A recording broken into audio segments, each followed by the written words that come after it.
And welcome back, everyone, to the Daily Jace Live number 4.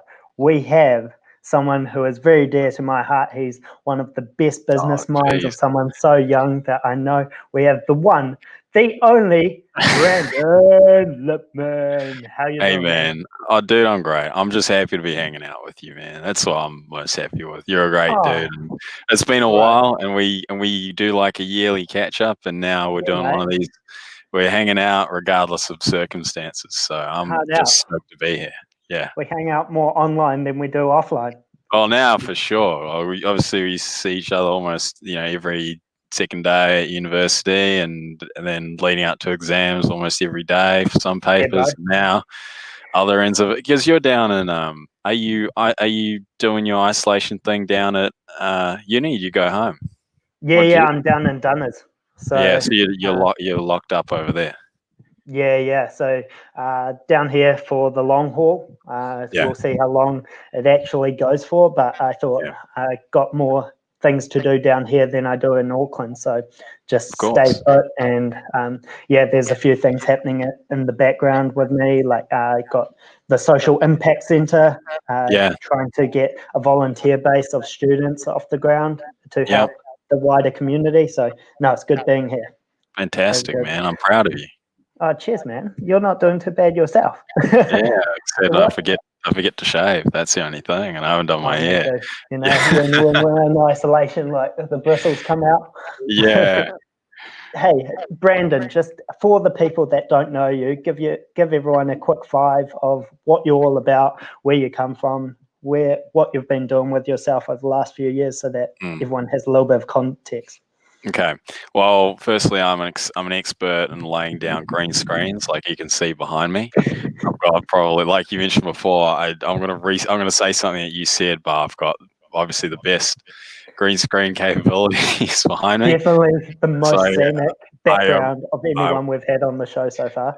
and I want to address that I'm most definitely not camping. I wouldn't have access to a power source or anything. In fact, there is a house nearby me. I've just propped this up on actual wood. So I'm not in the bushes or anything. So Disclaimer I haven't before quite gone, someone calls the cops on you. or people thinking that I've gone Armageddon mode, and that hasn't happened. Well, it looks pretty sunny up there in Auckland. Beautiful Yeah, day. Why not? it has been good. Yeah, come outside. It's probably the only action outside I'll get for the day, but then back to inside. So, look, I answer your question. It was a detour, but I'll answer your question. So yeah, background. Jay, you and I met at university. We started. Or we hung out when I think our first paper was MedSci 142, and we were doing our science degrees, and then we ended up doing sport and exercise together, and a whole bunch of physiology and exercise physiology papers together, and spending a lot of time inside and outside of uni together, doing assignments, just catching up and everything. So it's been years since we've met and spent, quite a lot of time with each other. But yeah, while I was at university, I think the way that the story goes allegedly is I stacked shelves and I saved the money, and that's how I bought my first property. And along the way, got interested in business and ended up becoming partner at a brokerage. We were brokering debt packages, mainly residential mortgages, the occasional commercial and business loans as well. Wrote a lot of mortgage. We did really well. So we ended up, the business that I became part of, we ended up growing to 25 staff at our biggest. In terms of total volume of lending written around the country, last year in 2019, out of all the brokers in the country, are at the fifth most. And one of my business partners, his name's Blandon.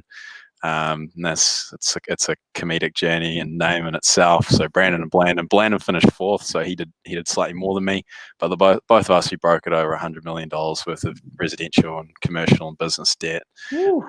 Yeah, so it's for two young guys. When I did it, I was 26, Blandon 31, I believe. And so for us to be in like the What top was the average age of the brokers in the company? in the company, the whole Yeah. company was very, very young. So the average age would have been younger than me. It probably would have sat at about, let's call it 24 to 25 at the time. Oh, wow. Yeah, so that was of our company, but of the industry, it's over 50 if you're including brokers and advisors who normally will do insurance and mortgages and investments. Yeah, so yeah, we but for the people writing the volume while, everyone else would have been above 40 to 50 in terms of people writing that kind of volume. So we were really gunning it, and we did a fantastic job. And we took recently. It was time for me to leave. I thought, the reason why is I sort of looked at myself and I said, I'm 26 and I can put together a feat like that. Then how high is the ceiling? Do I have more left in the tank? And the answer is yes. So I kind of got a bit more interested in private equity and buying and selling businesses and the consulting model as well. So more along the lines of investment banking interests. And after leaving the previous business I was a part of and exiting, I've spent my time meeting with other business owners and building relationships more on a consultant basis and business management. There are a couple firms I work with at the moment on a contract basis. One of my favorite ones is actually in digital signage and billboards. And I sit on the advisory board for that.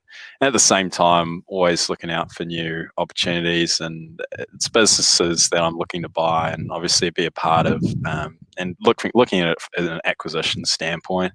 So yeah, that's really it. I mean, it's fairly straightforward. People like selling them, people like advice, and that's where I sort of get involved, and that's where I sort of sit now. I guess that makes sense. Yeah. Is there a certain sector that you're more involved in or more interested in, rather than, or just any business that you think needs help, you can get stuck in and flip it around? Yeah, not necessarily in terms of flipping around, but I mean, there's heaps of different. Every business faces its own challenge, and same with every industry. But what I started to realize is there's a lot of problems that are between industries too. And when you start to recognize and learn issues or learn problems and learn how to solve problems in one business, then sometimes that does translate into another business. So that's kind of, it's just massaging the grey matter and trying to see how things apply from, these lessons that you learn here, how they apply somewhere else. And it can be anything from, products, supply, logistics, management, any financial related stuff, any relationships that you hold with other companies as well. So that's really it. It's you never know what you're going to get when you end up. And the way that I interact with businesses, when someone gives me a call and we start talking, you never know what you're going to hear. And it's always been very interesting, and especially right now, because it's not the right time to move forward on anything for myself. And all I've really been doing is hearing from everyone who I'd previously spoken to and just sort of been giving a hand and just being there to listen to them. Everyone's facing a lot of stress, and the best thing that we can do as Kiwis is just talk to each other. And a lot of the business owners are facing a lot of they've got a lot of responsibilities, like they've got their landlords who they're paying rent to, their employees, their families. They might own their own properties as well, so they've got banks and loans that they're responsible for. Other businesses, if they have supply agreements too, everything's connected in some way or another, and every business has its own things that are important to it. And there's a big struggle going on at the moment. So everyone's, there are businesses that are doing well and businesses that are happy and businesses that won't go through, necessarily tough times. But if it's not today, it might be in the future for a lot of people. For sure. How many businesses are you directly involved with at the moment? Just a quick question. So there's 3 that I sit on the advisory board for at the moment. And there's one that I've acquired, and there's one that I've been working on for a while now, that we're starting to move towards finalising the actual acquisition. So once that's done, that'll be 5. And then there's others too that it's really just building a long-term relationship. These guys are looking at succession planning, and I'm looking at building a fund or a firm. So yeah, that's so it's at the moment it's that, and then there's just anyone else who I have, just friends and business, I guess other businesses that I'm close with who I've just know. Sometimes it's good to get a third party perspective, and I'm always interested in what everyone's been up to. So I just have a chat with these guys, and we shoot a few things towards each other. And sometimes I know someone else who they end up wanting to speak to. And at the moment, when everyone's sort of been locked away in their cages, it's been good to introduce people to each other, and they're starting to figure out and thinking about how they can solve things going forward. So yeah. So Have you heard of like similar problems that everyone is facing? Obviously, you touched on a few points, but Yeah, like it's top definitely three problems, and then what are the solutions or the themes that are going to go along to fixing these business problems? sure thing. So the first one is just heavily affected businesses or businesses that are considered non-essential that have just flatlined in terms of revenue. So we're talking revenue just disappearing from out underneath them. Kind of like if you say every month, if you held a bucket and you were just catching the dollars from the sky, that bucket's just gone and it's just falling down and it's gone beneath the floor and you just can't pick it up off the ground. So that's the first thing, is there's no money coming in. And revenue can and sales can be the cure-all for a lot of businesses. And if you simply don't have your top line coming in, and if you haven't squirreled anything away, you're dipping into one, capital, two, finance as well, or taking on debt. So it's business capital or taking on debt, or it's the owner's actual capital that's being reinvested back in the business. Either that, or if you can't do any of that, then you're facing, you're thinking about liquidation or potentially turning it over on its side. So that's the first one, is revenue that's coming in. Because if you don't have that coming in, you're forced to make a decision somewhere else. Secondly, I'm going to say it's definitely rent for businesses who have premises or who have actual goods that are being stored somewhere. What's happening at the moment is the commercial properties, a lot of them do have their own professional managements. It's not necessarily managed directly between the owner and the actual tenant. There might be a party in the middle. I read an article, I think I read it last night actually. There was a property management firm, I don't want to say the name, but there's a property management firm that was just saying to landlords not to push discounts on, which, personally, I don't actually agree with that. The main reason for it is because people are needing to work with each other, and the tenant landlord, it's a relationship, and a lot of people, if they're not going to reinvest in the relationship, then people aren't going to be successful. If I was advising, say, landlords, if you look at the tenants that you've actually got at the moment, you know how difficult it actually can be sometimes to get new tenants in, say a commercial property. You might have 3 or 4 months worth of vacancy. Now, if you have a tenant and you're switching over, then you might have fit out costs as well. If you have a property manager, you're probably going to be paying money for them to find another tenant too. Off the back of that, can you really foresee people wanting to start a business over the next 12 months? Probably not reasonably. I mean, people may, you don't know, but I think when the money's just sort of fallen out of the economy, there's not really much of a chance of that happening.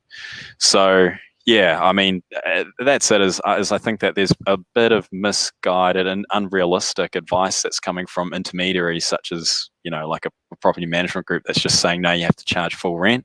I understand where they're coming from, because if you set a precedent that you can get away with that rent, you have to protect your own interests. But this is special times, right? So it's unprecedented. So you have to do unprecedented things, and that's realistic, and that's being pragmatic. And if you think about it, one business, if it is a larger business that has stood the test of time as well, you really should be having those conversations with them, because it's obviously managed well. But I don't know, you can't, if you end up, if there's multiple leases on a particular person, then they're kind of wedged in between multiple people's potential outcomes and rents. So if everyone has that same greedy kind of mentality and trying to grab as much as they possibly can, then for the sake of the short-term gain that they might receive, long-term, they might not have anyone in there for another 12, 18 months, who knows? And then they might be heavily exposed, and good luck selling an empty building. So yeah, I think it's definitely that. And because I don't know, I haven't seen much. There may be, but I haven't investigated too much if there is a lot of lobbying from the landlords or tenants trying to get some sort of relief for businesses for rent. Perhaps that can happen if we end up extending further, because we have seen the relief for employees, and that's probably going to be my third point. But I don't know if there is going to be relief that does come, relief in the form of the government, or at least the banks maybe accepting them to move from principal interest payments, the property owners, to interest only. That's realistic, and I think if you are a commercial property owner, probably could be a good idea to move to interest only. Again, it's specific for everyone. It's not blanket advice that everyone should do it, but you should consider your cash position depending on what other interests you do have, because everyone's cash position has been revealed today. So the water's gone out, and we know who's swimming without pants on.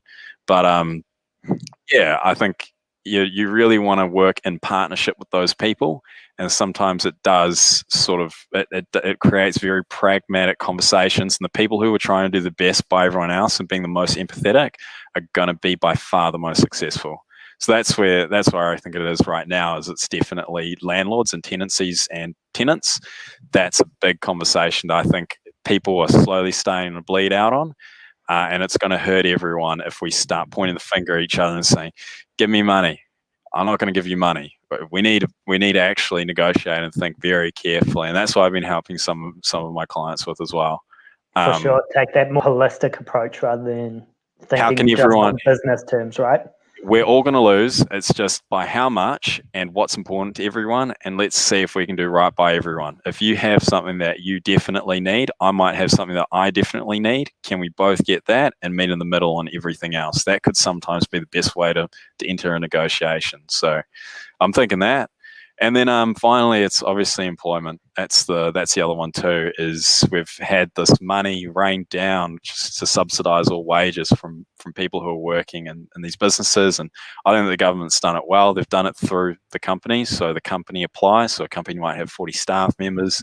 They'll apply for that subsidy for 12 weeks, and then they'll get it and then disperse it. It saves the government from having 40 applications from individuals and processing them one at a time.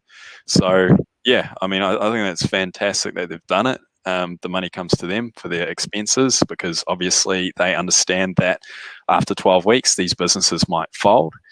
But the folding of the businesses, this is an interim. That's a short-term solution. There's that. And then there's a few tax changes I've seen as well. So I'm obviously not a tax expert, but I've seen it. So I hope everyone does their own due diligence on that if this is important to them. But some of the tax changes that we've seen for the financial year that starts tomorrow, so any assets under $5,000 that are being purchased for the business can be immediately expensed, from my understanding.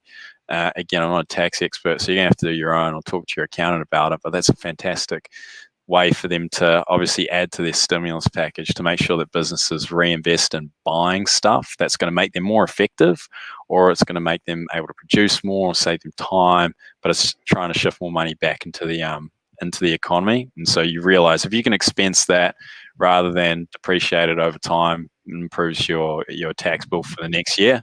So it means that it means the IRD and the government are kind of self-funding that and sort of taking a cut on next year's tax bill, which, yes, I understand. And then also some other relief as well for commercial property owners, like reintroducing the building depreciation on some buildings that do qualify. So yeah, there's good stuff that's come through, and it makes sense. If it's going to be enough, who knows? It certainly seems a lot better and a lot sooner than what a lot of other countries have done. So yeah, I mean, really, in the grand scheme of things, it's not looking great. But it's going to look as great for you personally, as well as how well you can work with those people and everyone who's important to you.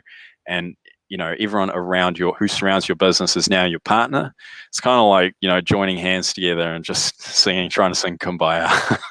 But yeah, you're really trying to figure out how to reduce the losses of everyone, and accepting that the losses are going to come, but not, again, you do not want to enter any toxic situations where someone has to lose less than everyone else. That is not going to work, and that's going to mean everyone loses. So you really have to approach a lot of these situations with caution, and I think we're going to see a lot of it. It's still so early in the piece. So for sure, such good information, a lot there that you just talked about. But I just want to go back and touch on that point you made about businesses need to be more empathetic to others and actually come up with strategies that benefit both parties. Like, everyone's going to lose out of this, but do you know strategies that some businesses are taking, or similar themes that's happening in the business world that people can do to rectify these things? Yeah, I mean, the last thing any business owner wants to do is look at the employees that they have who are valuable. They're actually very valuable to a lot of the businesses. Everyone really is. At some, a lot of small businesses here, the average small business size in New Zealand, isn't it about 4 people? So you have a lot of people who you actually do know very well, and you spend 8 hours of every day on average with.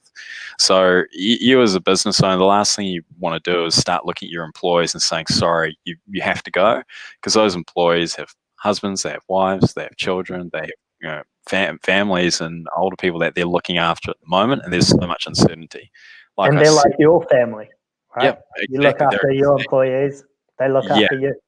Yeah, and as an owner, you sometimes don't want to let people into conversations like that, because you do ultimately want to have some kind of a veil as to not breach that relationship. But again, like we said before, the call unprecedented times call for unprecedented measures. So it ends up being up to the individual to weigh up their relationships with things like their employees and how far they really can work together.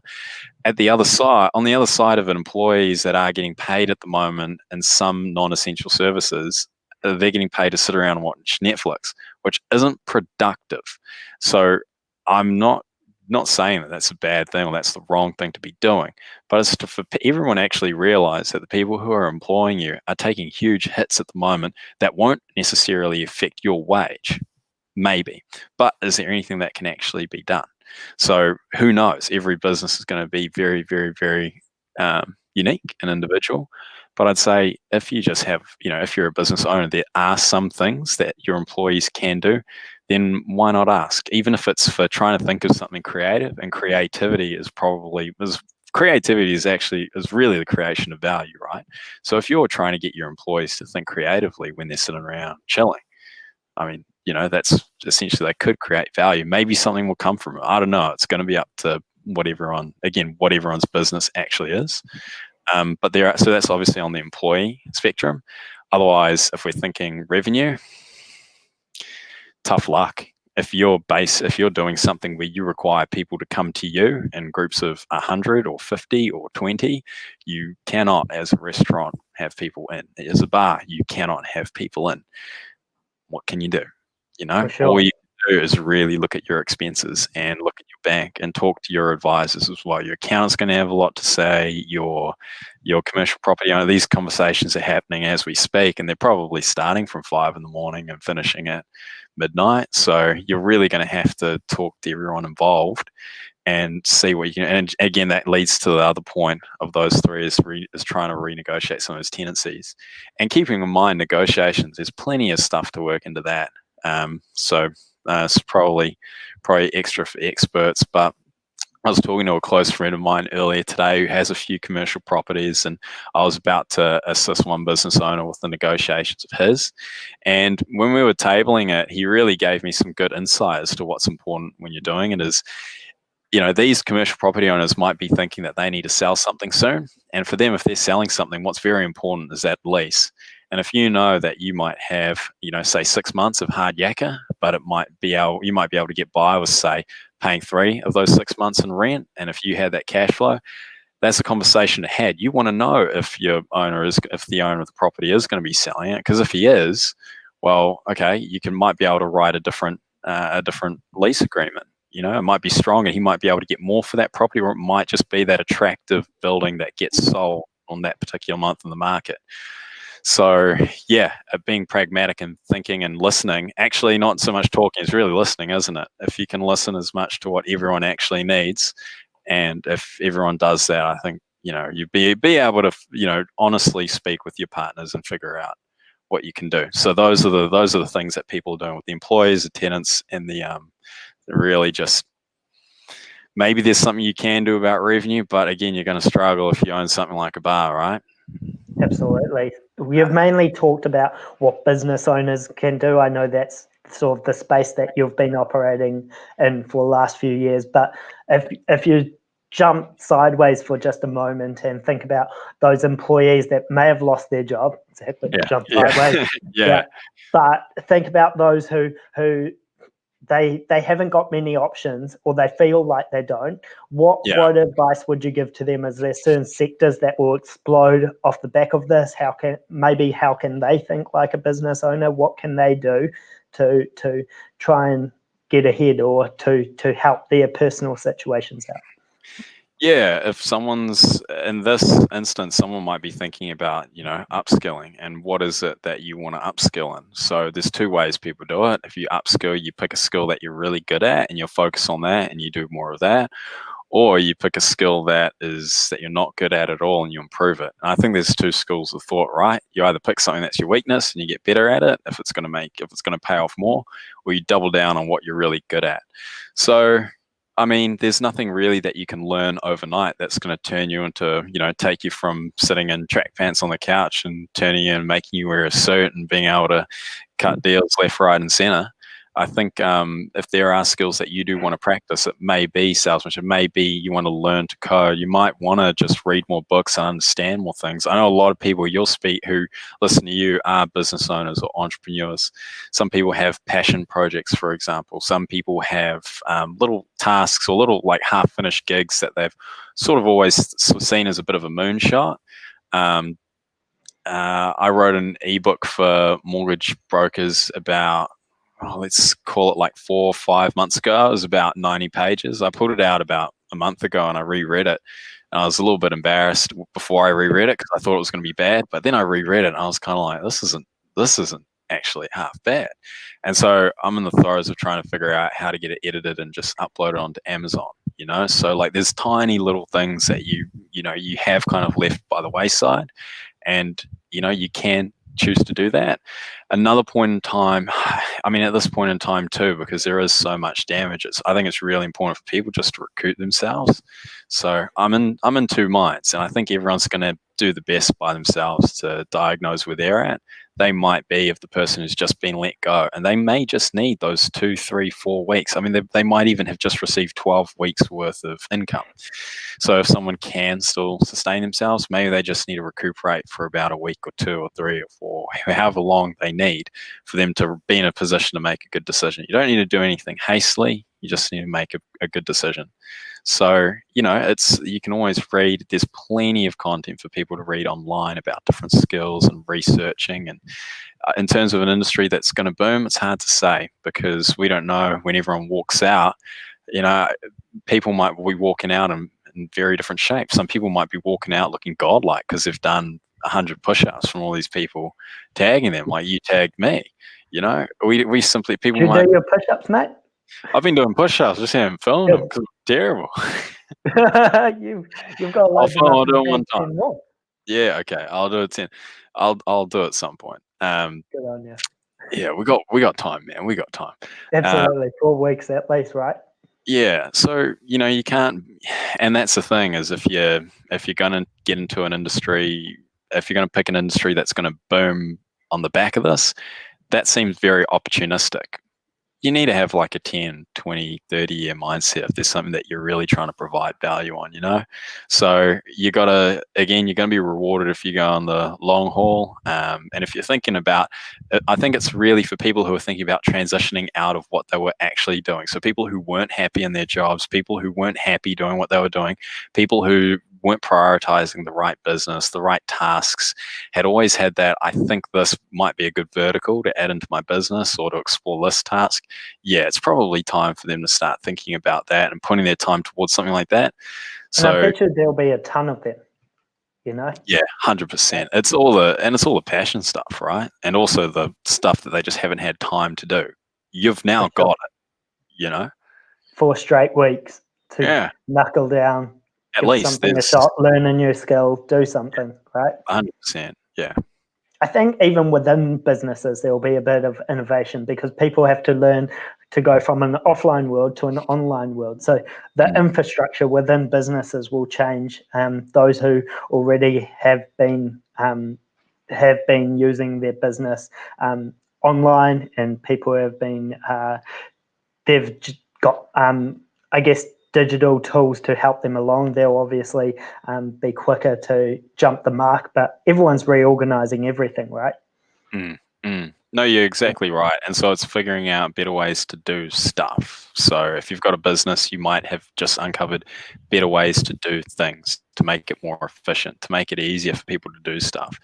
And you never know. There's a big variety of things that you could be changing. You might have just realized, damn, actually, people can work from wherever they want. So what we might do is we've got this big commercial building that we pay $300,000 in rent in per year. We're going to get a smaller one, and what we're going to do is we're actually just going to have people come in for meetings.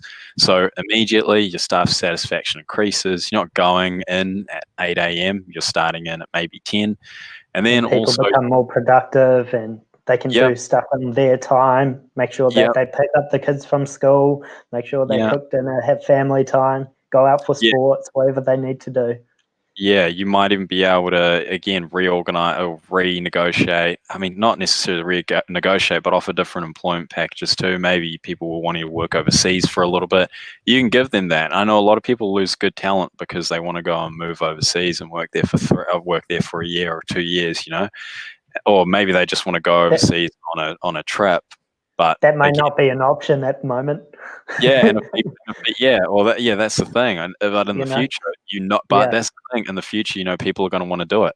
So, have we really uncovered something that employers should be thinking about? Is people being cooped up and being unable to travel? As soon as they are unable to travel, what are you doing about that? If you own a bar, if you own a restaurant, what do you think is going to happen as soon as people are able to go to bars and restaurants? You bet it's going to be a big weekend. It's going to go nuts. Why are we not? And to be fully honest, I wouldn't be surprised if they take 2-3 weeks off. And I also wouldn't be surprised if we go from level 4 to level 3 and then backwards like that. John Key was speaking about that earlier today. He had a radio interview, and I think he was covering a bit about what it looks like as you start to exit a lockdown. Obviously, no one knows, but you can't expect it to just this virus to disappear and then everyone will just say, "Okay, it's done. Let's go out and let's head to the bar." So I think is John P optimistic about what will happen after the lockdown? I think it's just no one really knows, really. I think it's kind of a wait and see, and we've been given that kind of line in the sand for next Monday, haven't we? And we'll kind of know what's been happening with the cases. I think we obviously haven't seen as much come out as what we originally expected, which is fantastic. But obviously this could change, and I haven't checked anything out today. So by today's status, that could be completely wrong. But I think as long as we weren't increasing on Monday next week, I think we're all right, and that we will probably have more clarity about what happens after that, provided things stay the same, what happens. But yeah, so you just don't know. And again, it's, that people are going to want to do all the things that they couldn't do before. I'm itching to get back in the gym. I know many people right now just wish they could go and get underneath the bar and start lifting. Yeah, for sure. Yeah. You're still shooting hoops? Not where I am. Obviously not got a hoop, but as you can see, I've taken up gardening over the last little while. Yep. That's the one. Looks like it's flourishing, mate. Yeah. You do all that in 4 days. You'd be surprised what you could do. Exactly, the neighbors, when you put your mind to it. Yeah, there are a couple of trees missing from the parks, and the neighbors don't have any grass, and but we've got heaps back. Yeah. Oh, that's good. Yeah. That's the one, bro. So do you think that this has given a lot of people's thoughts around what could happen if there was a UBI put in place from the government, a universal basic income? Because there's obviously the government's been giving out a lot of money at the moment. It's been happening in other countries. People are just starting to think of these types of things. So what's your thoughts on the whole UBI? Yeah, it's interesting. I mean, you can't kind of half commit to a plan. If you look at someone who's recently half committed to a plan, you look at Trump. I mean, he's kind of half said, "Oh, we should really do something about this virus," but also half, let's kind of get it. Come on, let's get it through everywhere. Let's get everyone. But without committing to a plan, you look at someone like Jacinda, who's just said, "Look, on Monday, as soon as it came down, level 3, then level 4, and here's what's happening." Absolutely. Whatever, you're going to get criticism, and I think that both of them actually face election years this year too, but I think both made very different choices as well. Understandably, the countries are very different, and every state operates as if it's its own little country. I understand that, but you still are, the buck does stop with you, right? And I think if you are the one responsible for it, Jacinda did the right thing. So a universal basic income, what would that do? Well, I think everyone, what I was saying before, everyone really needs to commit to it. And that means everyone in the country. And I think we're probably not developed enough emotionally as humans to be able to move to a model like that and have handle people, it. and have people who will feel better off, that the world is better off, and people feel like that we are not better off. And we require people who are highly motivated to actually change the world too. So if you look at everyone else, no one really changed the world by being on a universal basic income or living on minimum wages. The people who changed the world are the people who decided to go out and earn their money because they were passionate about it, and then had the time to use those problem solving skills that they learned in trying to solve that original problem and translating that into other projects. If you look at Bill Gates, for example, and everything that he's done in third world countries as well, in terms of eliminating disease, someone like that. And you look at someone like, say, Elon Musk too, who said, okay, well, I was part of the PayPal mafia, we've checked out, I got paid, well, let's think about terraforming on. Let's think about heading to Mars. Let's think about protecting the planet. So sure, a commercial venture, but very pragmatic and very realistic ideas. He's such an outlier, like he's dreaming on another level that no one else can. He says some marginal things every now and again, but in terms of his innovation, it's like off the frickin' scale.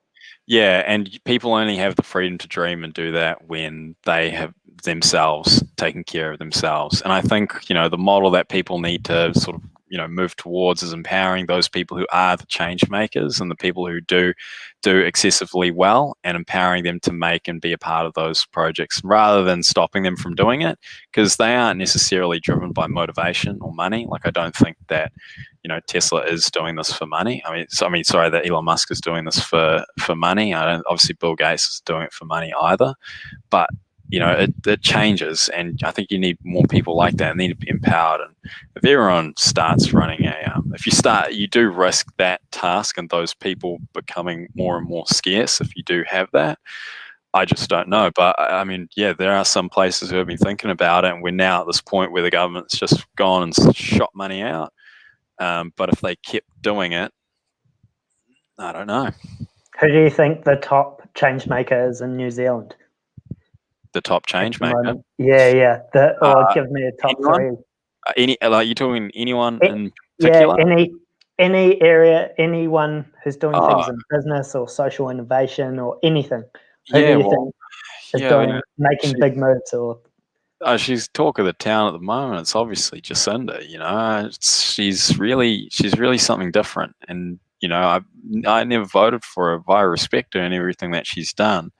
There's some stuff that is obviously questionable. There's some knee-jerk stuff. Everyone has their own opinions, right? But in terms of taking control of a situation and really sort of just saying to everyone else, look, I'm going to do it on my terms, that's really respectable, So she's done fantastic good for the country, and people can agree and disagree, and that's totally fine. Everyone's allowed their own views, but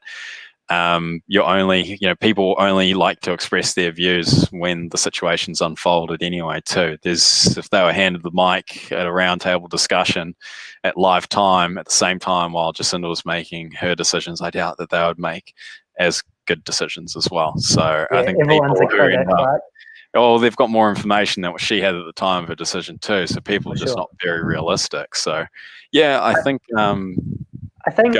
she'll get a lot of criticism after this. If this whole plan worked, that means that not as many people will get ill, and not as many people will die. So that means that no one will see anything. The numbers won't be high, and everyone will be like, that's a waste of time, right? They'll say the lockdown wasn't worth anything, we should have just continued on. But if we had deaths, then everyone would be criticizing her anyway. So no matter what, she's in the red, right? Yeah, 100%. So literally, she's the Labour leader, so she is in the red. Indeed. What else we got? Oh, from the financial sector, I think Sam Stubbs is clearly a change maker just for like the no managed fees stuff.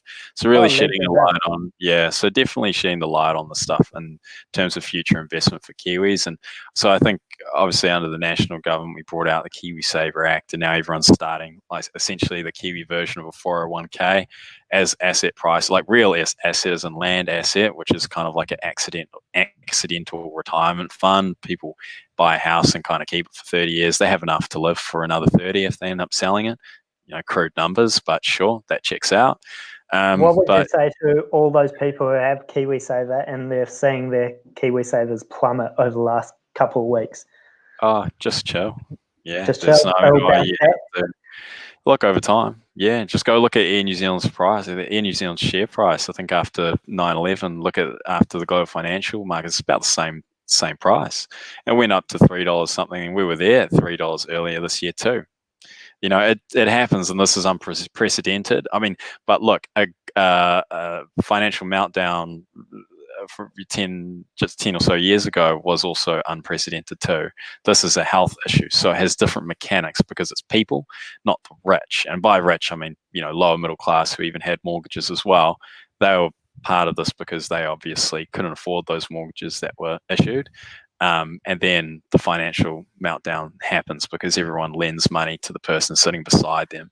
If you look at bank structure as well, you find that HSBC owns quite a large, even though it's quite realistically it's small, but realistically it's large proportion of other banks too. So everyone owns a bit of each other and lends each other money that they've probably lent out twice already. So that kind of happened then. This is sorry, I just heard myself explain that. It's very, very poor man's explanation of what happened. You're all right, mate. I'll forgive you. Yeah, but that's so that's kind of there. Now you have a situation which doesn't matter how much money you got in your bank account, it still affects you. So global, and it's global at the same time. So it's the first time it's a globalized issue where we have an interdependent global economy. 2008 wasn't global? Well, it was global, but now we're talking a very interdependent, and everyone going through this global at the same response. time. Yeah. And everyone has global. I mean, you think about manufacturing as well. China, in terms of the density of manufacturing for the world, China accepts probably. This is me making a smart guess. I could be wrong, but if China, say for instance, China is known as a key manufacturer in the world. So what that means is China has a responsibility to a lot of businesses outside of China to manufacture. But when China gets locked down, that affects other people. And so that overlay with maybe your country being shut down, if you're relying on manufactured goods, you might be caught for longer than the average business, say tourism in New Zealand, or a restaurant in New Zealand, or who knows. So different. Everyone's going to face very different mechanics depending on the cards that they play with. And then certain countries will be in lockdown for longer. International relations will come into effect, like how you deal with certain countries and not others. That's such a complex situation, and everyone's so involved in it. It's unreal. Yeah, I mean, we've always been a place to go. So say we pull off an amazing feat, and we see, okay, cases continue at the same level, and in 7 days maybe we sit on, let's call it 2,000 cases, and we have some deaths from it. And then say other developed countries see that, and see that New Zealand, say in 4 weeks from now or next week, they've completely eradicated it, and it's next to nothing. And we're starting to move down from 3 to 2, and maybe we're kind of back to normal, back to number 1 where we're trying to keep it out. Probably guess that people are going to want to come here. And the wealthy will. I mean, didn't some prince land his plane down on a patch of turf in New Zealand somewhere? When? In the past week? Yeah, I think it was word on the street, and I'm not the street because we don't go on the street, but I'm talking the Herald. That's the only street that we've got at the moment. I didn't know that. I didn't get wind of that. Yeah, apparently came land. Yeah, I mean, what's this dude from? He's a prince. This is a Nigerian guy everyone's been giving the money to. He's back. Holy moly. Yeah. He's taking refuge on one of our farms in New Zealand. Yeah. Not my farm. No one's here on my farm. No one's in your garden, mate. It's just you. Yes, mate. Yeah, Just me and the that's good. cheese. Yeah. That's good, bro. Okay, let's take a side swipe over to politics. What's your Okay. predictions on the American election and the New Zealand one? Oh, I think Who do you think will come out on top? New Zealand's an easy one to win. Everyone's at home right now. Jacinda released a book yesterday, so I think that's pretty much a shoe-in.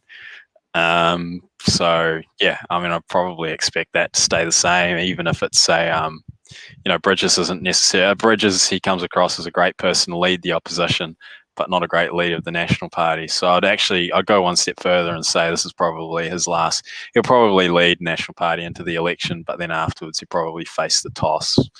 And then I Who don't will know. take his place, do you think? Well, they've been talking for a while that the previous CEO of Air New Zealand would, and he's bowed out, and I think he was on some of the same boards as John Key too. So I think Oh, really? I think they might be mates, but I think so. So Yeah.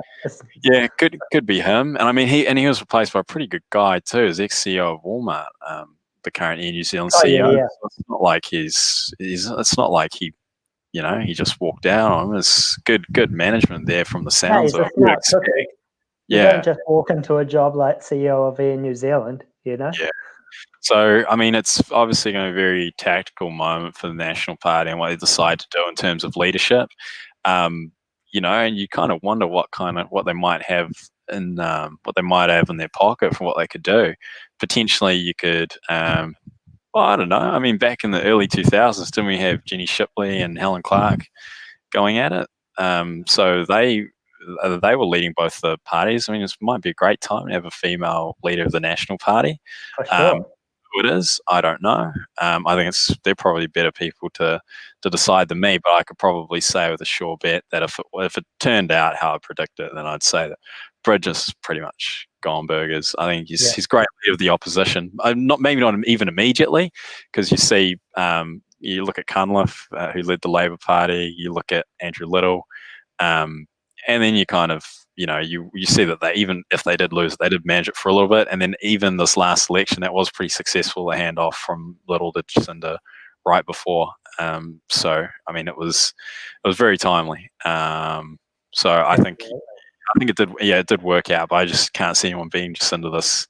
I can't see anyone doing it. She's just done a great job, irrespective of some. I love supporters, eh? Yeah, just even irrespective of some of the decisions that she's made. Like it would have to be something ghastly that she'd be pulling out of the bag for other people. And I mean, you release a book when everyone's in lockdown. What are you going to buy? Of course, it's great. Yeah. So there's that. And then in terms of US politics, I'm obviously not going to be as up to speed to that. But look, I mean, it has it a guess that I feel like it might just end up being Trump again, regardless. I think it's just he's the best at playing social media. He gets the most airtime, and everyone's got he's got the most face time, and I mean, I think we just grin and bear it, and everyone there's obviously facing it a lot worse than us, and they know a lot more about it than we would. So from us, is completely removed and not as up to speed. I'd just say, they're probably gonna just end up in the same position unless if something absolutely extravagant happens, which they're predicting. They're predicting over 200,000. I read the New York Times today, expecting over 200,000 deaths in the United States. Holy moly. Yeah, it's a lot of people. Yeah, it certainly is. And some states don't have the ventilators they need and all the rest of it, Yeah, and you read it, and I think New York City's already run out of ICU space, and Trump's playing it down, and the medical advisors are playing it up. It's a bit of a shit show. Yeah, it is. You got to feel for people too, because, and I think that I was in China when COVID started, or not when it started. I was in China in the middle of Jan. I was there for 2 weeks. Oh wow! And then after those 2 weeks, I was in Japan for a week, and then Korea for a week. So were they going into lockdown back then, like a little bit, or the mate, what's going on? I've been running from this thing this entire year. Give us a story. What's happened? Which part? There's plenty of us. 4 weeks of my life. There's a lot to talk. So you were in China, Yeah. You said you were running from it. When did you get the first hint What was The going on? day I landed, I flew from New York to Chengdu. So I flew from left JFK. I flew to Houston. I flew to San Francisco, and that is 16. I think it's 16 hours from San Francisco to Chengdu, Delta, and then landed. And I went. And my friend who was coming with me, he picked me up from the airport, and China's a very interesting place because the whole thing operates on Beijing time, but it covers about four. I think it covers four.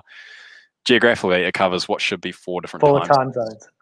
Yeah, so I'm over in Chengdu, so I'm far from Beijing, and we land, and it's about, I think it was like 9 a.m. at Beijing the time time? when yes, but it should have been to like 1 p.m. No, much earlier. It was pitch dark, so yeah, and so I was in Chengdu, and I went back. Yeah, and I went back to my friend with my friend to his place, and we were sitting down, and he just said, "Oh, by the way, this thing's just started.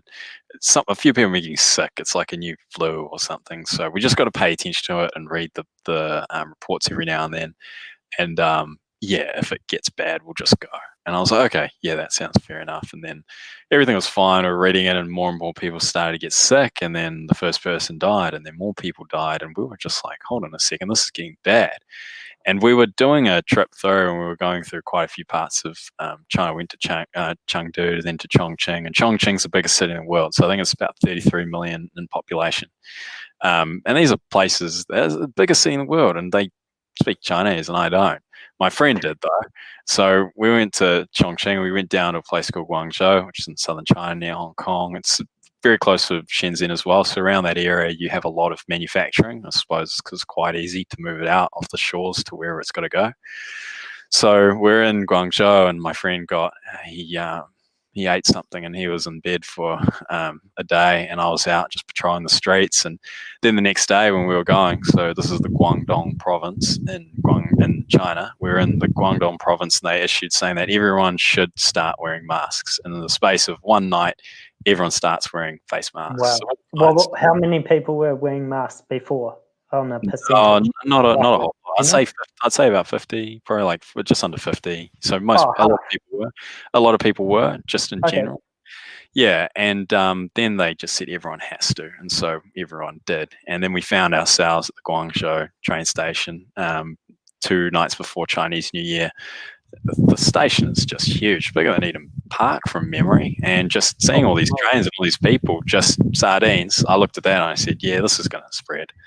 And then it did. And there were some cases in Guangzhou, and obviously Wuhan being a center, and pretty much every place in China really is. These big cities are really transport hubs. Any large city and any large province has a lot of trains coming in and out, especially in a city in a central place like that where you can go north, south, east, and west. Of course, you're going to have transport in all directions, and that means contact.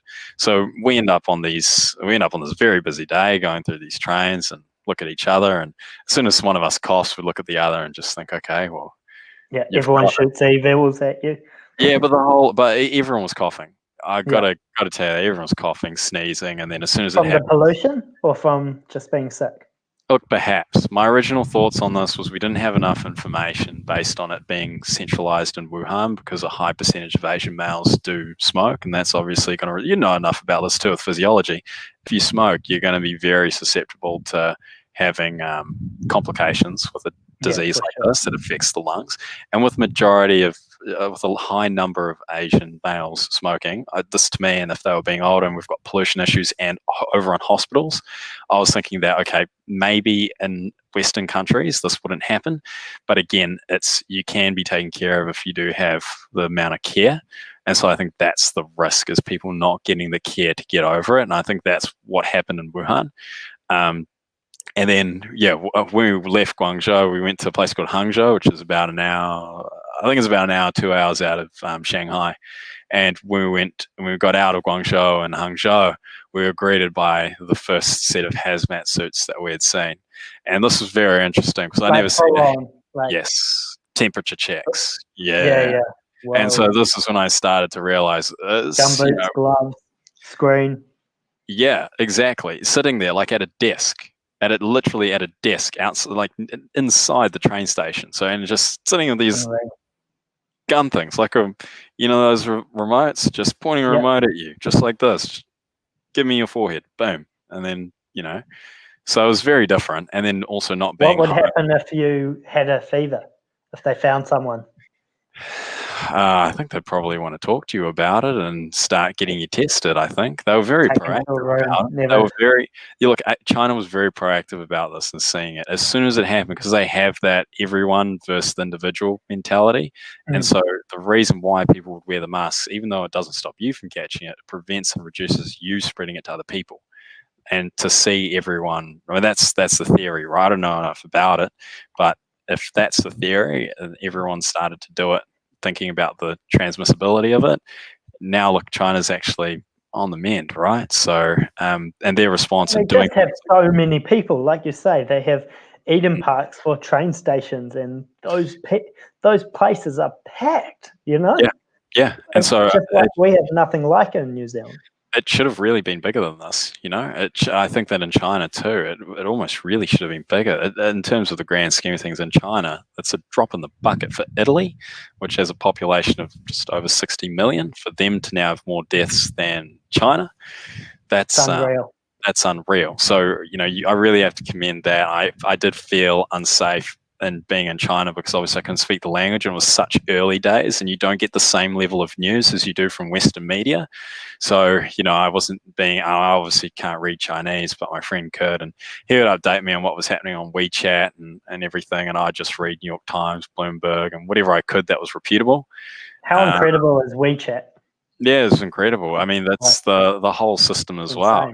Yeah, you sit at they don't have front of house staff or anything in these small restaurants. They just have these little QR codes that you sit down and you zap it, and then you end up paying $3 for some soup noodle. And you don't do much talking. It's unbelievable. And all these street vendors just have these little laminated WeChat codes, and they only keep cash for the foreigners. So, and the beggars as well. So, and ultimately a beggar could get WeChat code, I suppose. I might make more money from that too. But they along the way we started to see, and being in Shanghai when it was shut down, being able to walk on the main streets of Shanghai with no traffic was pretty cool. Beijing, the Forbidden City, was closed, and we were in Tiananmen Square, and it was just absolutely empty. It's permanently set up for people to be able to queue up and go through these really large kind of like, the gates where they herd people through to go into things like stadiums and tourist sites and all that. That was still set up, but there were no lines. So we got into Tiananmen Square and out pretty easily. That was cool. But to see it desolate was something unreal. And then along the way, then Japan and everything was quite normal. When we got to Japan, I think it was about maybe 50% of people were wearing masks in Japan. And I think most people who were going on public transport were. Same with Seoul and other areas like Icheon and and South Korea. It was just really it was much the same as Japan, but I think everyone knew that this was kind of happening and concerned about it. But then it really did start to get out. And now, so in terms of trying to avoid it, that's what was happening then, and then eventually, it did come here. It is serious. And then when did you get back to New Zealand? Did you come straight from Japan? I went after China. I went to Japan, and then I went to Seoul, and then I came back to New Zealand. So I needed to do a day and a half of isolation from the day that I left China. That was what was required and what I was told, and I did it. And I was always worried about being infected and coming back and being in a position where I might have to stay overseas just to not come back to New Zealand. That's just part of, I guess, doing the right thing, or also coming back and then really isolating yourself. So you do what you're supposed to do, and you don't want to be, the first, especially if you're Kiwi and you've gone traveling. You really don't want to be that the guy who brought coronavirus to New Zealand. And especially if they start saying where I'd been, it's a very recognizable route. And for sure. I think Korea's been quite responsive to the whole situation. They're pretty onto it, right?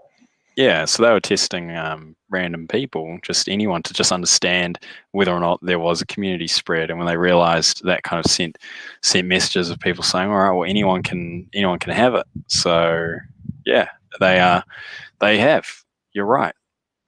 I agree, the same with China. I mean, China was just the first and they got hit and hit hard, but now to see what other places have. And then again, you have, Italy and Spain. They are, I don't know about Spain, but Italy is an older population too. And so anything, there's a whole heap of factors. And you look at Germany, how low their fatality rate is too. It's everyone is responding how best they can. So you're limited by where you live and what kind of treatment you're going to get. So it'd be very scary to be an American and living in America right now, especially if you're at risk. So yeah, everyone's just doing their best. Yeah, and again, that's what it comes to, is just trying to do your best by everyone, especially in business too. So, like I said at the beginning, anyone who's in like a position where they have multiple partners and stakeholders, you really do need to have empathy for everyone. And when you deal with everyone, encourage them to have empathy and think about the bigger picture too. And this is something that probably will continue for the rest of the year. What I mean by that is not that we're going to be locked away for the rest of the year, but we're going to always keep this at the front of our mind when we start doing stuff and when we start re-entering into what the new normal will be until there is a vaccine or a cure. And even if there isn't, that just means all that we're trying to do by flattening the curve isn't eradicating it, because I don't know if that is going to be possible for the world to do it at the same time. But by flattening the curve, it gives everyone to kind of have their exposure. Those who are, those who end up getting it and getting better, get better. Those who unfortunately go into intensive care, but they go in at the lower rate, which means those healthcare systems aren't just flooded. Yeah, so I think that's really what, by the sounds of it, that's what everyone's really trying to do. But we enter into a new and unprecedented times as well, where people can't be asked to go and bend over backwards for everyone because of the markets. It's about the market meeting, and just because things were different yesterday doesn't mean that they will be the same. Tomorrow's not going to be the same as yesterday, and economically as well. And so everyone has to understand that. And it's not, and you saying that and standing by that in business doesn't mean that it doesn't mean that you're trying to not do well by everyone. It's just pointing out the facts and trying to, I guess, be the peacemaker and find the solution for everyone. If you do that, you can't go wrong. Yeah, coronavirus carnage. We'll just see what's to come. Yeah, definitely. That's right. Day by day, help each other out. Be positive. Check on loved ones. Check on business owners. Check on employees. We're all in it together, right? Yeah, for sure, man. That's the one. All right, Brandon. We've been here an hour, 1 minute, 31 seconds. It's been a delight. A fountain of knowledge, mate, as always. Yeah, if you think so, that's all right. I'll take that. Pretty chunky business talk at the beginning. Yeah. And a bit lighter towards the end with your travels through China and Japan and Seoul. Yeah. But it's good you made it back onto Kiwi ground. Yeah, that's right. I mean, that's why I'm standing here bare feet, just soaking my toes in the soil, Yeah. That's all. Getting in touch with nature again. Very, very touchy with nature at the moment. That's the one. All right, bro. It's always a bit of a laugh with you. I've enjoyed thanks, man. We'll catch up soon. Yeah, thanks, Jason. If anyone wants to find you, where can they find you? I know you're always happy to talk business or help people out. Yeah, I guess two things. You can go, if someone wants to hit me on LinkedIn, you can. My name's Brandon Lipman, Brandon, then Lipman, Lipman. In terms of help or just talking about your situation, look, I'm more than happy to do it. If someone just wants a third person perspective, I don't really charge for my time. I just kind of enjoy what I'm doing. So yeah, I mean, let's, if someone does want to, or someone wants to ask any questions about their particular scenario and just from like a commercial business standpoint, what should they do, or wants to talk about options that they might have, then for sure, like I'm more than happy to give some of my time to that. I know a lot of people are really sucking deep for this one. So yeah, they can do that. Or they can just message, they can just text me. It's 021 207 1881. Everyone's got the time. Ladies, did you hear that? No, we don't need any of that. Just kidding. Yeah. Oh, look, female business owners for sure. I'm not isolating a gender, but I'm just saying. We do not need to look. Everyone has their own bubble, and we won't be breaking any of that.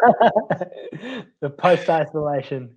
Anyway, it's always been fun. Thanks, man. Brandon, you're a top bloke. You've always helped me in the past, and I'm sure you're helping a lot of others as well. So, it only means that coming from a top bloke yourself, man. So keep doing it. You'll make me blush. All right, bro. We'll end it there. All right. Cheers, mate. Peace All out. right, catch you, dude. See ya.